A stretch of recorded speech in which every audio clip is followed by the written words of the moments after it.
Hello student, आज हम कक्षा 11वीं व्यवसाय अध्ययन में पाठ 2 व्यावसायिक संगठनों के स्वरूप में साझेदारी पढ़ेंगे। यहाँ हम साझेदारी का अर्थ पढ़ेंगे। सबसे पहले साझेदारी से तात्पर्य ऐसे संगठन से है जिसमें दो या दो से अधिक व्यक्तियों द्वारा निर्धारित उद्देश्यों की प्राप्ति अथवा लाभ कमाने के लिए स्वैच्छिक रूप से समझौते के अनुसार वैधानिक व्यापार करने हेतु निजी धन, श्रम या योग्यता का सामूहिक प्रयोग करते हैं। अब हम साझेदारी की परिभाषा पढ़ेंगे। साझेदारी की परिभाषा निम्न प्रकार दी गई है। नंबर 1, परिभाषा में भारतीय साझेदारी अधिनियम 1932 की धारा 4 के अनुसार साझेदारी उन व्यक्तियों के बीच का संबंध है जो किसी ऐसे व्यापार के लाभ को बांटने के लिए सहमत हो जो उन सब के द्वारा या उन सब की ओर से किसी के द्वारा चलाया जाता है।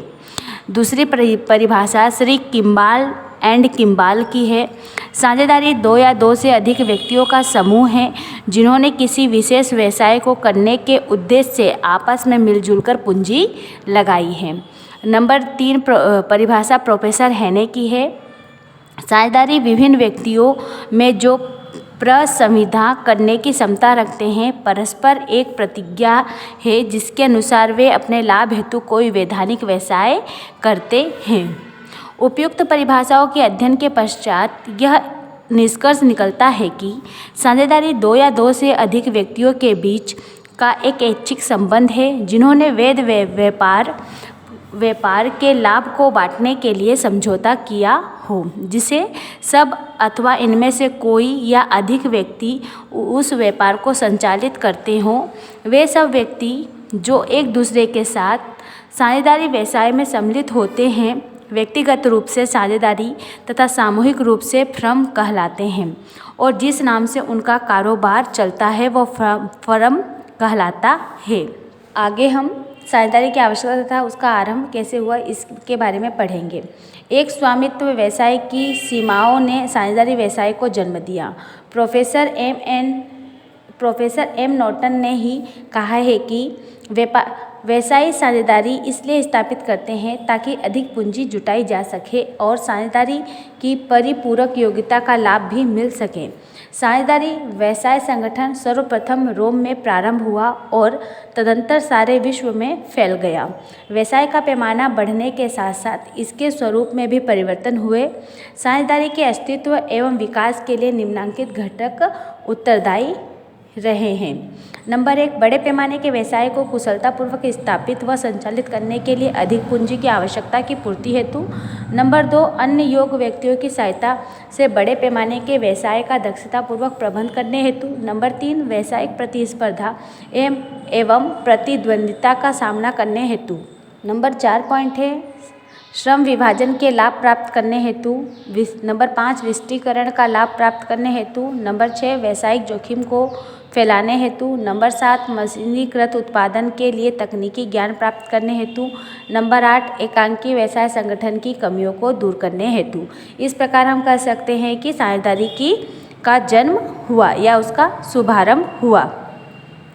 आगे हम साझेदारी की विशेषता या लक्षण पढ़ेंगे। साझेदारी की विशेषता या लक्षण को हम 2 भागों में बांट सकते हैं। नंबर ए में भारतीय साझेदारी अधिनियम 1932 की धारा 4 के अनुसार मुख्य लक्षण। नंबर है एक से अधिक व्यक्तियों का होना। साझेदारी की स्थापना के लिए एक से अधिक अर्थात कम से कम 2 व्यक्तियों का होना आवश्यक है। भारतीय कंपनी अधिनियम 2013 की धारा 464 के अनुसार एक साझेदारी में अधिक से अधिक 50 सदस्य हो सकते हैं। नंबर 2 पॉइंट है साझेदारियों के बीच ठहराव या अनुबंध। साझेदारी अनुबंध से उत्पन्न होती है, अतः साझेदारों के मध्य व्यापार संचालन, लाभ हानि का बंटवारा, लगाई जाने वाली पूंजी आदि के बारे में आपस में ठहराव या समझौता होना आवश्यक है। नंबर 3, व्यवसाय का होना। साझेदारी के अंदर किसी वैध व्यवसाय का होना आवश्यक है। व्यवसाय का तात्पर्य ऐसे उद्योग, व्यापार, वाणिज्य तथा प्रत्यक्ष सेवाएं हो सकती हैं जो किसी राज नियम द्वारा अवैध घोषित न की गई हो। नंबर 4, लाभ का विभाजन। साझेदारी का प्रमुख उद्देश्य लाभ कमाकर उसके सदस्यों में बांटना। साझेदारी के बीच में लाभ बांटने के लिए कोई समझौता नहीं हो तो इसे भारतीय साझेदारी अधिनियम के अनुसार समस्त साझेदारों को समान रूप से बांट दिया जाता है। जो व्यवसाय परोपकार या जन कल्याण की दृष्टि से किया जाता है वह साझेदारी व्यवसाय नहीं कहलाता। नंबर 5 है प्रधान एवं अभिकर्ता का संबंध। प्रत्येक साझेदार जहां फर्म का स्वामी होता है वहां वह फर्म के लिए न केवल पूंजी व साधन जुटाता है बल्कि व्यवसाय की जोखिम भी झेलता है। इस व्यवसाय में समस्त साझेदारों के बीच एक पारस्परिक एजेंसी का संबंध होता है, इसलिए प्रत्येक साझेदार को अपने कार्यों से फर्म के अन्य साझेदारों को बाध्य करता है। फर्म का प्रत्येक साझेदार व्यवसाय का स्वामी है, चाहे वह सक्रिय हो या निष्क्रिय। प्रत्येक साझेदार अपने कार्यों से व्यापार को प्रभावित करता है। उसके कार्य के लिए सभी साझेदार संयुक्त रूप से दायी हैं। अतः स्पष्ट है कि वह फर्म के प्रतिनिधि के रूप में कार्य कर रहा है। इस तरह प्रत्येक साझेदार एक और व्यापार का स्वामी व दूसरी ओर फर्म का प्रतिनिधि होता है। इसके नंबर बी में सहायक लक्षण दे रखे हैं। नंबर 1 पॉइंट है इसमें साझेदारी का अस्तित्व।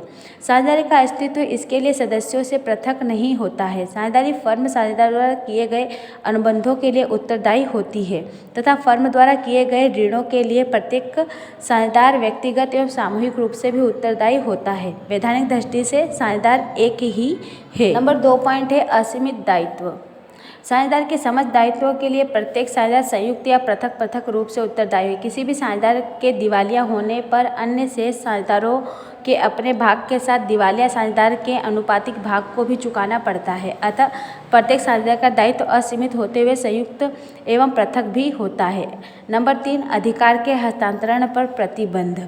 कोई साझेदार बिना समस्त साझेदारों की अनुमति के फर्म में अपना भाग किसी अन्य बाहरी व्यक्ति को हस्तांतरण नहीं कर सकता।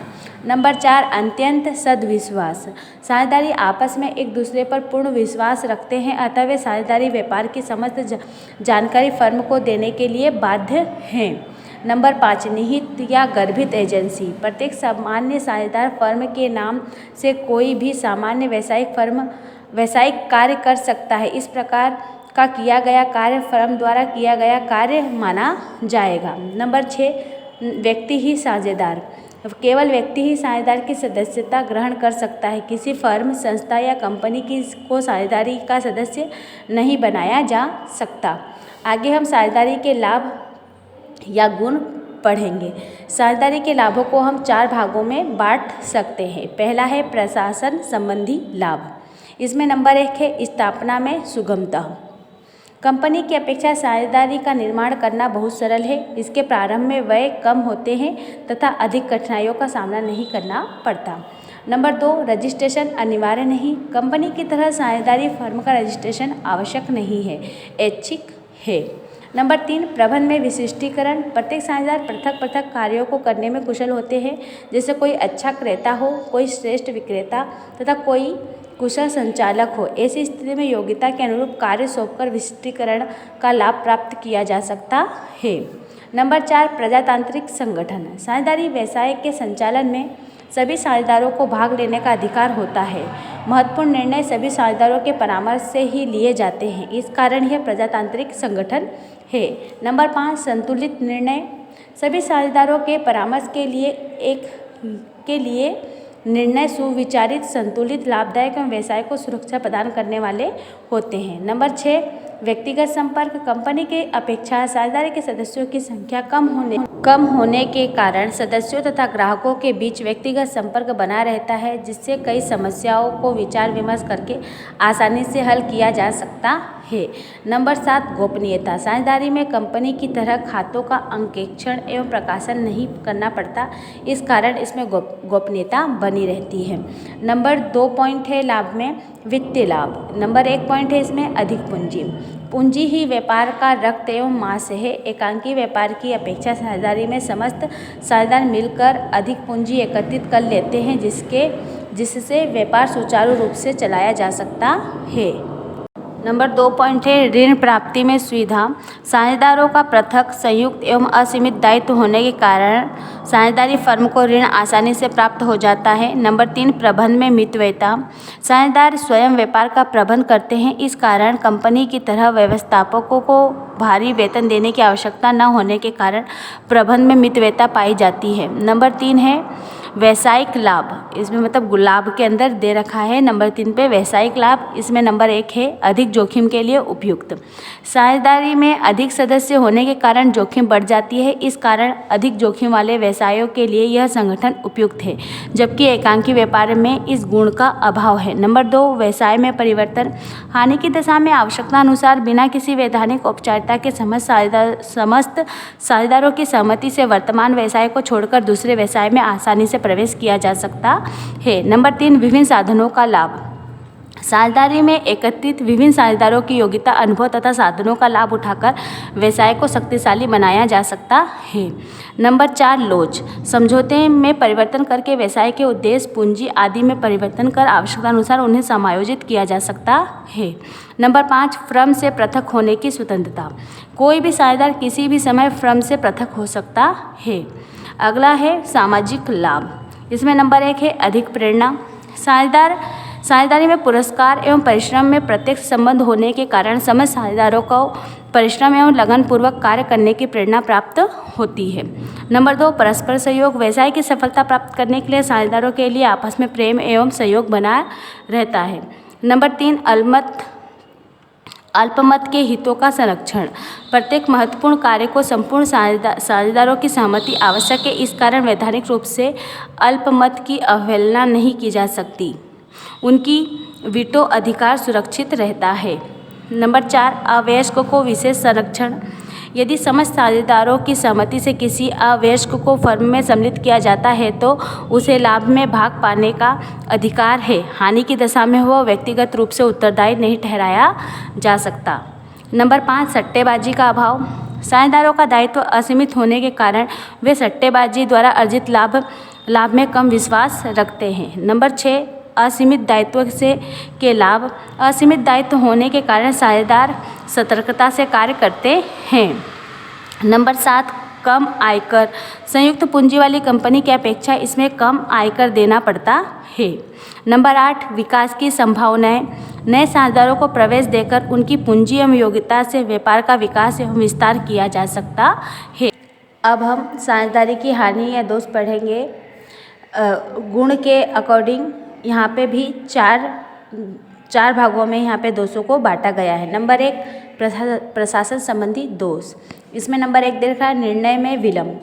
प्रत्येक साझेदार किसी परामर्श लेने के कारण निर्णय में विलम्ब हो जाता है और आए हुए लाभदायक अवसर हाथ से निकल जाते हैं। नंबर 2 संघर्ष एवं मतभेद। छोटी छोटी सी बातों पर साझेदारों में मतभेद, मनमुटाव, संघर्ष तथा झगड़े उत्पन्न हो जाते हैं, जिससे साझेदारी व्यवसाय खतरे में पड़ जाता है। नंबर 3 संकटों का बंटवारा। किसी एक साझेदार की नासमझी, लापरवाही या गलती से समस्त साझेदार खतरे में पड़ जाते हैं, क्योंकि प्रत्येक साझेदार अपने क्रियाकलापों से अन्य साझेदारों को भी दायी बना देता है। नंबर 4 कार्य में शिथिलता। फर्म के लाभों में से साझेदारों को उसके पूर्व निश्चित अनुपात के अनुसार भाग प्राप्त होता है। किसी एक साझेदार के अरुचिपूर्ण काम करने से अन्य साझेदार भी प्रभावित होते हैं, उनके काम में भी शिथिलता आ जाती है। नंबर 5 कुशल प्रबंध का अभाव। कुशल प्रबंधकों की सेवाओं का साझेदारी फर्म लाभ नहीं उठा सकती। साझेदारों में समस्त योग्यता नहीं पाई जाती और न ही ऊंचे वेतन देकर कंपनी की तरह कुशल प्रबंधक रखे जा सकते, इसलिए दक्ष प्रबंधकों का अभाव रहता है। नंबर 2 पॉइंट है वित्तीय दोष। इसमें नंबर 1 है पूंजी के सीमित साधन। वृहद पैमाने पर स्थापना या विस्तार हेतु व्यवसाय उद्योगों में अधिक पूंजी की आवश्यकता पड़ती है। सदस्यों की संख्या एवं उनकी पूंजी प्राप्ति के साधन सीमित होने के कारण साझेदारी फर्म इतनी पूर्ति करने में असमर्थ रहती है। अतः कंपनी की अपेक्षा साझेदारी में पूंजी की सदैव कमी बनी रहती है। नंबर 2 हित हस्तांतरण में कठिनाई। साझेदारी में कोई भी साझेदार बिना साझेदारों की सम्मति के अपने हित को ना तो बेच सकता है और न ही किसी को हस्तांतरण कर सकता है, इसलिए धनी व्यक्ति इसे नापसंद करते हैं। नंबर 3 है व्यावसायिक दोष। इसमें नंबर 1 दे रखा है असीमित दायित्व। साझेदारों का दायित्व असीमित होने के कारण व्यापार में हानि होने पर उनकी व्यक्तिगत संपत्ति भी फर्म के ऋणों का भुगतान करने के लिए उपयोग में ली जा सकती है। नंबर 2, बड़े व्यापार के लिए अनुपयुक्त। बड़े व्यापार में अधिक पूंजी की आवश्यकता रहती है, साझेदार ऐसे व्यवसायों की स्थापना नहीं कर पाते। नंबर 4 है सामाजिक दोष। इसमें नंबर 1 पॉइंट दे रखा है दायित्व की निरंतरता। साझेदारी के समाप्त होने पर भी जब तक जनता को सूचना नहीं दी जा सकती तब तक साझेदार के दायित्व वही रहेंगे जो एक साझेदार के होने की अवस्था में थे। नंबर 2, अनिश्चित अस्तित्व। विपरीत अनुबंध होने पर कोई भी साझेदार साझेदारी समाप्त कर सकता है तथा कुछ आकस्मिक घटनाओं जैसे साझेदारों की मृत्यु, दिवालिया, सदैव के लिए अयोग्य या पागल होने पर साझेदारी स्वतः ही समाप्त हो जाती है। इस प्रकार साझेदारी का अस्तित्व अनिश्चित होता है। नंबर 3 पॉइंट है आपसी फूट के दुष्परिणाम। प्रत्येक साझेदार फर्म की गोपनीय पुस्तकों को देखने तथा तथ्यों को जानने का अधिकार रखता है। मतभेद की दशा में इन तथ्यों को प्रतिस्पर्धा करने वाली फर्मों को बतला देने पर फर्म संकट में पड़ जाती है। नंबर 4, सीमित सदस्य संख्या। सदस्यों की संख्या सीमित होने के कारण समाज के अन्य सदस्य साझेदारी के लाभों से वंचित रहते हैं। नंबर 5, जनता का कम विश्वास। कंपनी की तरह खातों एवं चिट्ठे के प्रकाशन न होने के कारण साझेदारी फर्मों पर जनता का विश्वास कम रहता है। इस कारण वे अपनी पूंजी को इन फर्मों में व्यापार में लगाने में हिचकिचाते हैं।